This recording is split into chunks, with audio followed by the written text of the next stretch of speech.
As somebody who shoots in Hawaii, I think that my hair goes through a lot of damage, and my guess is that L'Oreal probably chose me as one of the faces of Total Repair 5 because I actually can speak of the products and what they've done to help repair my hair.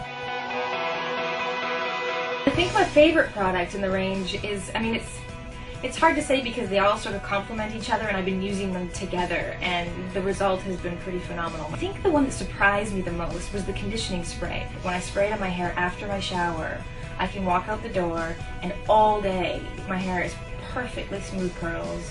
It's silky, it's tame, it's controlled, it's beautiful.